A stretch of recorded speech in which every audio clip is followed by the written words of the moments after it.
Her breathing was becoming more rapid, each one shallower than the last. Her trembling hand hovered above the bathroom light switch. She was too terrified to flip the light off and plunge the room into darkness. Her boys were asleep in their beds down the hall, but as far as Julie knew, she was completely alone. For a second, she considered finding her cell phone and calling her husband, who was on a business trip, or her sister, or maybe one of her two friends a few blocks in either direction. No, she needed to focus on what was happening. Inside her mind was a battle for control. There were two sides: her raw emotions feeding off her greatest fears versus her logical side, which deep down knew that the fear she was feeling wasn't quite right. It came down to a question of which she trusted more in this moment. The pre-med classes she took in college armed her with enough medical knowledge to know that if this continued, it was only a matter of time before her body was starved of the oxygen it needed to keep going. She rationalized that what was happening was likely rooted in a fear of abandoning those who depended on her most. What her logic couldn't piece together was why it was happening now. Wait, no. She was dying. Julie's thoughts jumped to her children, rolling out of bed in the morning to find their mother on the bathroom floor, her skin a sallow gray, her lips blue. How would they get through life without her? Concentrate, Julie. A brief surge of input from her frontal lobe, the area of her brain to dispense logic, didn't seem to accept this conclusion. It just didn't make sense. No, it was okay. She was just having a panic attack. But her amygdala, the almond-shaped structure within her temporal lobe, which controls fear, questioned the logic. Was it anaphylaxis? Was this the allergic response that would finally take her life? The battle continued. No, the doctors assured her everything would be okay. And panic attacks happen to people. This is what was happening to her. She could get through it. 1, 2, 3. Breathe, Julie. She felt a small sense of control return. The battle in her mind was still raging, but the rational side was gaining an advantage. Eventually, with the light still on, she made her way to the bed. She was through the worst of it. She was calming down. As she lay curled in a ball in her bed, still shaking, the battle that was raging in her mind would finally ease. But what Julie didn't know then was this terrifying episode simply marked the first battle in a larger war for control of her life. I'm Chris Carlton. You're listening to Will.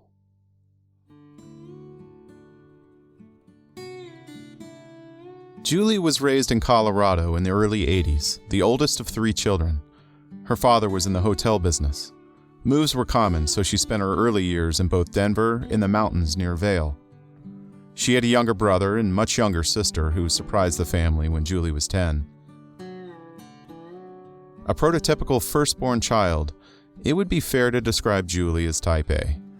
She had a zest for life, an ever-present excitability, and she found relief in keeping things in order. She liked being in control. In fact, once while doing a jigsaw puzzle, her mom joked that Julie's need to organize the pieces just so, and to complete the puzzle in a certain window of time, sucked the joy out of what should have been an enjoyable activity. When she started college at the University of Colorado, Julie enrolled in pre-med classes and began checking off goals on her list one by one. But not long into school, at the age of 19, life, as it tends to do, threw Julie a curve. She met the man who would become her husband, Mondo, and there was no stopping their connection. He was also from Colorado, and they were a good fit. He balanced her excitable, energetic personality with a resilient and steady demeanor. It turns out his steady nature had served him well in the chaos of his life. When he was young, his family was in a severe car accident on the way from Colorado Springs down to Pueblo. There were injuries, and unfortunately, he and his younger sister, Gina, lost their mother in the accident. It was hard on the entire family. However, his calm, steady resolve had helped him manage the loss. By the time graduation rolled around, Julie and Mondo were planning their next chapter together. After graduation, they got married, and before long, Julie was pregnant. Like many couples pulled between their own careers and the desire to start a family, a decision needed to be made about how to care for the young ones. Would one of them stay home? And if so, who would it be? Mondo was gaining traction in his career, so the two agreed that it made sense for Julie to put her career on hold and be the primary person at home. She was more than up for the task. As soon as their son was born, Julie was proud to call herself a mom, and she was really good at it. Before long, another boy rounded out their family of 4. Julie took being a mom seriously, doing all the things that a loving parent does to help their young children develop into happy, healthy adolescents. Books, museums, playdates, and parks. She stayed busy. At the same time, Mondo was thriving in his job, so much of his time was spent on the road. That success led to a move. A new job in sales for a winery would take them from where they were in Seattle down to Northern California. The change was abrupt for Julie since she was just getting settled, but it was exciting at the same time. They had a great opportunity in front of them. After a few months in an apartment, they bought a house, and it didn't take long for California to feel like home. In addition to being type A, detail-oriented and driven, Julie is also charismatic and empathetic. She believes in people and she helps others with their challenges, so making strong relationships happen naturally. The family immersed themselves in what California had to offer, and their boys were soon involved in everything. Getting involved in everything meant that Julie didn't say no to much, so she didn't have much time or energy to take care of herself. She was supermom and she was going full speed.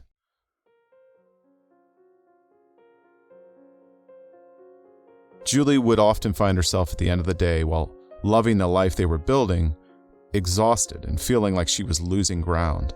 Her attention was on what wasn't perfect, instead of reminding herself how many things were going right. By the time their oldest was in middle school, Julie was considering finding a job, but she wanted to be close to the boys, so she needed her schedule to align with theirs. While she thought about it, she volunteered at the boys' school as a lunch recess supervisor. One day, the librarian pulled Julie aside and mentioned that he was taking a different position at the school. He said he thought she'd make a great librarian. Julie's love for books and connecting with young readers made her the perfect fit, and it would allow her to be close to the boys, so she went for it. Julie worked hard to make the library a welcoming place for the children, and she loved sharing her enthusiasm for stories, plots, and the more important takeaways hidden within the pages. The job also allowed her to keep an eye on what was happening with her boys in school, and to be there for them as soon as school ended, meeting them to bike back to the house. However, what began as the perfect job caused her to-do list to become overloaded, with fewer and fewer items being checked, and those that were checked she felt weren't being done right, introducing more imperfection. Not to mention, with Mondo often traveling, there was even less time for Julie to connect with Julie. To keep herself going, she relied heavily on her relationships with her friends, her sister, and other family. However, she struggled to find the connection she was looking for with her sister-in-law Gina, who was deep in a battle with addiction. Julie couldn't help but think about the impact that tragically losing her mother at a young age had on her development and her self-confidence. She drifted to the thought of how hard it would be on her own boys if something ever happened to her. What would they do? Would they struggle through life and follow a similar path? With things being so chaotic, that fear started to occupy a larger place in Julie's mind. And while she gave breaks to friends when they weren't perfect, Julie's self-talk only became more intense over time. Unknowingly, she picked apart the little things she could have done better, and she critiqued herself for not living up to her own expectations that were unattainable. One November day, she and her 2 sons were at the doctor's office getting rounds of allergy shots after they discovered all 3 of them were allergic to nearly everything. Each round of 3 shots in the arm of a titrated cocktail of allergens was stronger than the last. It was meant to slowly recalibrate their immune systems, protecting them from future exposure. On this fall afternoon, Julie had a significant reaction and had to rush back to the doctor's office with her arm covered in red splotches, her lips swelling, and her breathing constricted. As she scrambled for a shot of epinephrine to control the reaction, her mind slid to the darkest place possible. Was she going into full anaphylaxis? It would kill her in a matter of minutes. Her heart was racing. She felt helpless, completely out of control. As the epinephrine took effect, her systems eased, but the fear, the unsettled feeling of losing control, remained. In fact, it took root, and it sat and waited for something more to feed it. Over the following 5 months, the seed that was planted in November at the doctor's office would receive the nutrition it needed.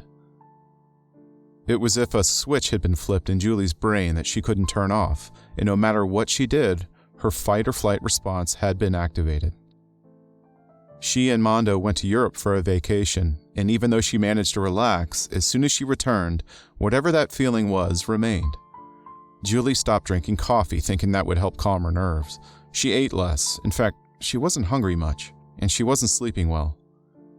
She told a few people that she felt weird, like she couldn't turn off. She didn't know how else to describe it. Her sister said it sounded like anxiety. Wasn't that when you worry too much? Julie didn't have much time to figure it out. Right around the same time, the gym down the street that Julie went to religiously shut down with little warning, which for Julie was unfortunate. It was the most convenient place for her to work out, but she didn't flinch since she was so busy anyway. In fact, it gave her one less thing to do. The allergy scare, the job, her sister-in-law, the kids, her appetite, the volunteering, trouble with sleep, her thirst for perfection. It all led to a moment. She was at her son's baseball game in the spring. Mondo was out of town, and she had volunteered to be the scorekeeper. Not because she knew how to keep score at a baseball game, but because somebody had to do it, and that's the kind of mom she was. She sat at the scorer's table, with her younger son Eli running around behind her. 5 minutes in, she realized scorekeeping for baseball was far more complicated than she had originally thought. Pitch count? Wait, was that a fielder's choice? What's a fielder's choice? Eli said something about going to get a hot dog. Was he alone? Where was he? She missed the next batter. Hey, excuse me, was that a strikeout? Pay attention, Julie. Crap. Hey, are there 2 outs? And where was Eli? The breeze picked up. Pollen from the flowering tree above her head rained down. She could feel her nose tingling. Her heart began to race. No, that was a foul tip. Still 2 strikes. Hey, has anyone seen my son? She sneezed. Julie's mind was swirling. Was she having an allergic reaction? Wait, were her lips swelling? When the game ended, they scrambled home. After she put the kids to bed, that seed of fear that had been planted 5 months earlier finally bloomed. The cacophony in her mind had exceeded a certain level, and Julie, who for the previous 10 years had managed to keep every plate spinning, was no longer able to operate. She was having a panic attack while standing in the doorway of her bathroom. Her perfect, chaotic life was shattering, and there was absolutely nothing she could do to stop it. When Mondo returned from his trip, Julie tried to explain what had happened, but the words were difficult to connect. She didn't have the vocabulary or the understanding to articulate what was throwing her life into chaos. Instead, she said that she freaked out while he was gone. It was the best that she could do. She talked about her fear of anaphylaxis and the conversation she had with the nurse at the allergy clinic the day before, where she was assured that she was not in danger. He did his best to understand, but he didn't know what to say or what to do about it. The days continued. Her clothes were starting to hang off of her, and she wasn't sleeping. Fear continued to infiltrate her thoughts. Having already talked with her friends and her sister and her husband, she was out of options. With no answers, she was starting to lose trust in her own inner voice. It was time. She determined that the right thing to do at this point was to talk to a professional of some kind. Julie had always heard that the best way to find a good doctor is to ask another good doctor, so the first person she thought of was someone who understood a woman, not the male doctor or his PA at her general practice, but her female gynecologist. It took some work to set an appointment for no specific gynecological reason, but eventually Julie found herself with her doctor, a woman she trusted, asking for therapy referrals. Julie explained that she had always had some anxiety, but that this was different. Her doctor listened until she heard what she needed to hear. She turned around and scribbled on a notepad. It was a prescription for Xanax. She also handed her the business card of a therapist to call. Then she wrote another note that said, "You have permission to quit your job, effective today." And that was it. Julie didn't know what to think. While her job added a lot of stress and chaos to her life, she loved it. It was the perfect job for her. Her gynecologist's advice seemed to plant more seeds of doubt in Julie's already swirling mind. When she got home, she dialed the number on the therapist's business card.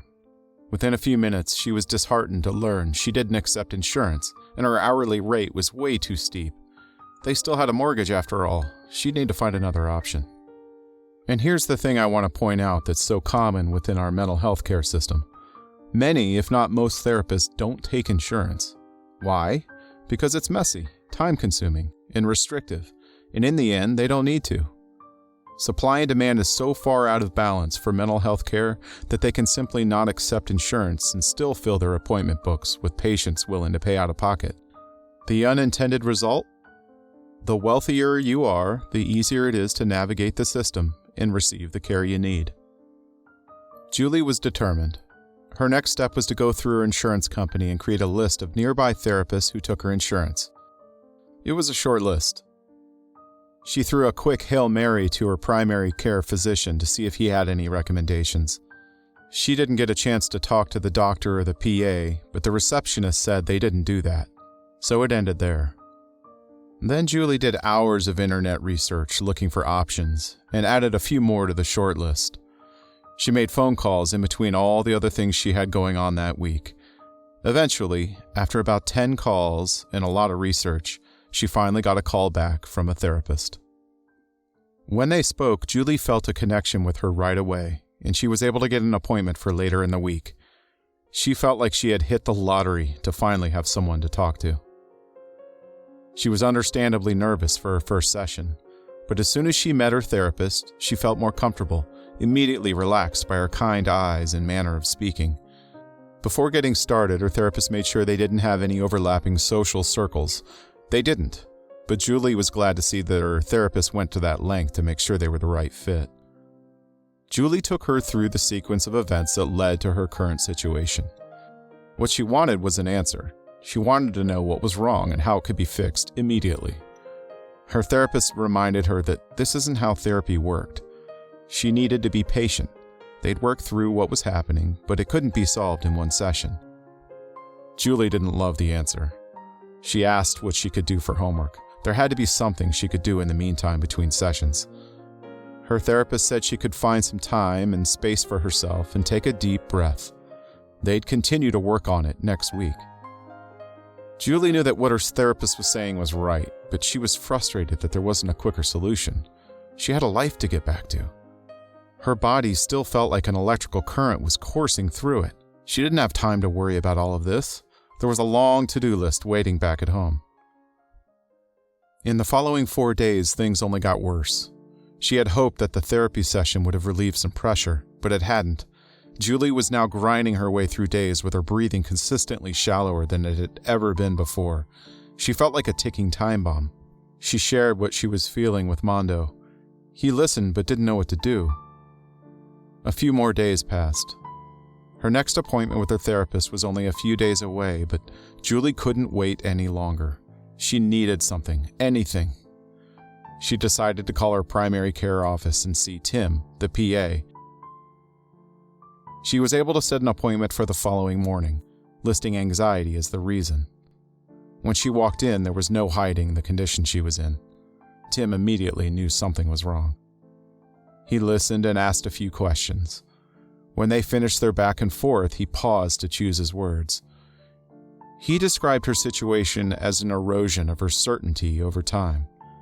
She's an optimist and she's used to being in control, but as things have happened in her life and things had become more chaotic, her certainty had eroded. That made her more anxious, which made her come down harder on herself. This cycle had grown more and more pronounced over the previous several months. The way he chose to describe it was using a wheel as a metaphor. He said that if wellness were a bicycle wheel, the spokes are the things that keep us well: sleep, nutrition, stress management. But if you remove too many spokes, just as on your bike, the wheel will collapse. Julie had not been maintaining the strength of her spokes.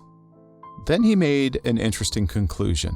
The way he saw it, which is often the case, the presenting problem was not the underlying issue. In his judgment, while anxiety was clearly present, what Julie was dealing with was actually depression. The word depression seemed to echo around the room. She wasn't sure what to think about that. He prescribed Julie a low-dose antidepressant, or SSRI, in this case Zoloft, and in order to help with the anxiety, just in the near term while the Zoloft took time to kick in, he prescribed her Klonopin. What he said next helped make sense of the situation. He told her that these drugs were little boosts meant to help Julie get back her balance in the short term. But in order to get somewhere, she needed to work with a good therapist to identify what had gone wrong, and just as importantly, to figure out how to prevent it from getting to this point in the future. It all made perfect sense. Luckily for her, she had already found a good therapist she liked. When Julie left the office, she knew she was in good hands. She felt seen and heard. Why hadn't she started with her primary care all along? She had initially avoided the office because they were all male, assuming they wouldn't understand her like a female doctor would. But what she realized was, in the end, it doesn't matter. What she needed was good medical support. At her next appointment with the therapist, they went deeper into detail. A pattern surfaced fairly quickly.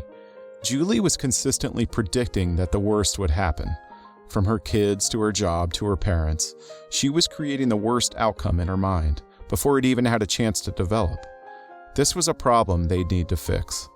After digging more, it became clear that the greatest of all her fears was that she wouldn't be there for her boys. Her therapist traced her fear of dying back to Mondo and Gina losing their mother, and the impact that had, especially on Gina. While Julie had known it was a fear of hers, it wasn't until this moment that she realized how pervasive the concern was. Much of Julie's ongoing anxiety in some way could be traced back to this. Her therapist reminded her that she couldn't control the future, and more importantly, it was counterproductive to create problems in the future that weren't even there. They wrapped up the session with a recommendation from her therapist. Julie needed to carve out more time for herself, something that calmed her mind and allowed her some space. She needed to afford herself that little piece of self-care. They talked about this for a while and landed on her buying a puzzle, one that only she would work on in peace. It was perfect. After the session, Julie went to a store and found a 1,000-piece puzzle. It felt odd doing something for herself, ignoring her to-do list to shop for a puzzle, but she was following her therapist's lead and she was willing to do anything to feel better. That night, she followed through on her homework. For a period of time, she sat down and worked on the puzzle. It was a small thing and it was incredibly uncomfortable, but she ignored the unfolded laundry in the basket and the pile of unopened mail, and she watched mindless television while deliberately working on her puzzle at a snail's pace. The Zoloft still hadn't kicked in, so Julie relied on the light dose of Klonopin to help her round her edges in the short term. And it helped. She was finally able to sleep. As the weeks rolled on, Julie looked forward to her therapy appointments. The Zoloft was slowly increasing in concentration, and she eased off the Klonopin. Little things were happening, but they were difficult to identify at first. Maybe she was feeling better about the future. Maybe she was managing the self-talk better. She wasn't sure. Either way, she was starting to feel hopeful. That continued for a while, and soon she could actually identify the changes. She was standing up for herself more often. She was communicating when she felt like she was taking on too much for the family. She was protecting her own time and catching herself before apologizing for her own needs. It was small, but noticeable. Julie started being more kind to herself. The tricky part in doing this is that she required training the people around her to adjust to the newfound self-respect as well. We forget how we as a family get caught up in patterns of behavior, and when those patterns need to change, it takes everyone making an adjustment. Over the years, she had worked so hard to show that she was valuable and competent as a mom.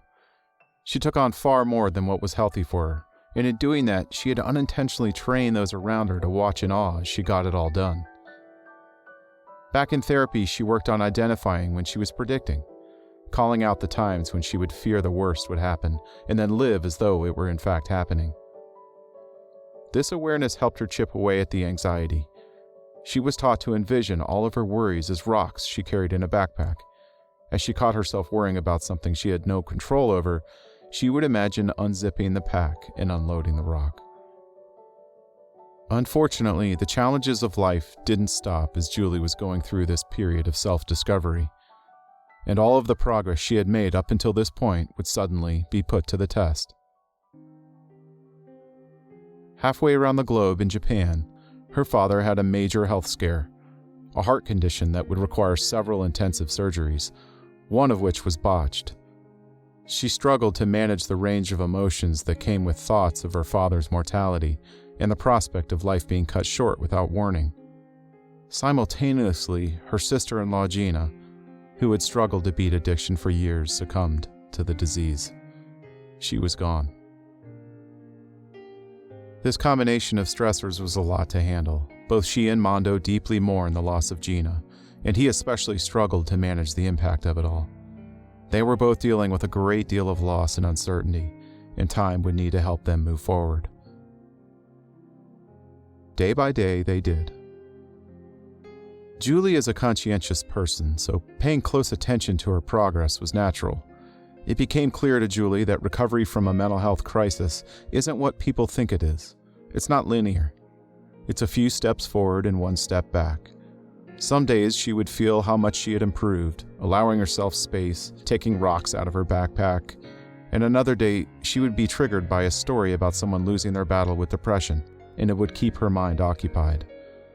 She went through a stage where she struggled with working out, concerned that increasing heart rate was a sign of pending panic attack. Then she'd push through those fears and she'd have 3 straight days of feeling great. While it sometimes felt like she wasn't getting anywhere, the number of days that were setbacks would start to decrease over time. She kept focused on what she could control. She hydrated, she ate, she exercised, she prioritized rest. She gave herself a break when she tended toward being self-critical, and when she was unhappy with the way something was going in her marriage, she shared it. Julie being more vulnerable and sharing her needs with Mondo was the key to improving their communication. They were connecting better than they had been. Julie was implementing the tools she had learned in therapy to not just keep herself level, but also help her relationships.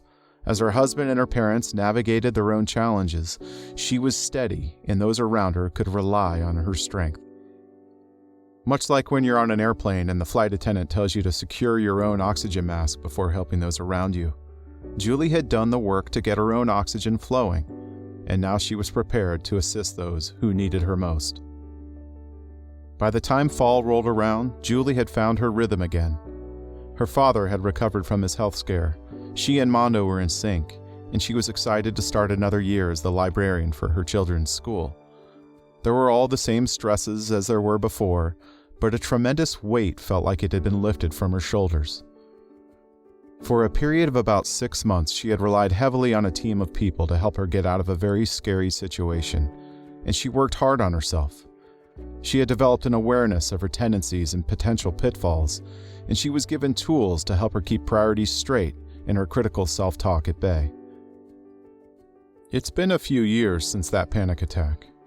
So how's it going now for Julie?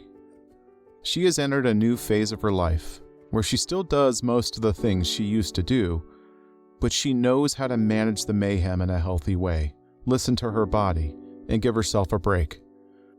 When I asked Julie how she currently maintains her balance, this is what she said. The most important thing I do on a daily basis is pay attention to myself. It's a simple task that's not always easy, especially since I can be distracted by the mini dopamine hits of crossing items off a to-do list. The perfectionist habit is hard to kick. I try and get a little distance, which allows me to treat myself like I would a friend. Tired? I should rest instead of pushing through, even if it's just for a few minutes. Am I sad? I can allow myself time and space to let those feelings flow. Am I anxious? That's typically a sign that I need to feel something, which requires slowing down. Exercise and movement continue to be important, and I'm noticing that getting some sunshine is also very helpful for me. I also find time to read, and by that, I don't mean multitasking as I do in the library, listening to audiobooks while I shelve. I sit down on my couch and I read old-fashioned paper. It's life-giving. I still see my therapist. Though our visits are less frequent, having a team in place to support me is like being on a boat and knowing there are plenty of life preservers. I don't need to be afraid to use them. Finally, I asked Julie what she would say to the younger Julie if she could only say one thing, her answer. I would tell her that she can trust her intuition. She doesn't need to second-guess her worth.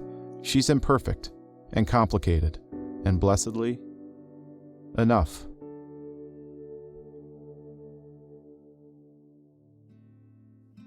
If you're interested in learning more about Julie, check out her website, juliewriteswords.com. She also has a fantastic new memoir entitled Everyone But Myself, which you can find wherever books are sold. It gives a full account of her step-by-step journey back to life. This episode of Will was written and produced by me, Chris Carlton. If you enjoyed it, please leave a review wherever you get your podcasts. And for more content, follow us online. Our handle on social media is Will the Podcast, all one word. Also, this is a community effort. We're looking for the subject of our next episode.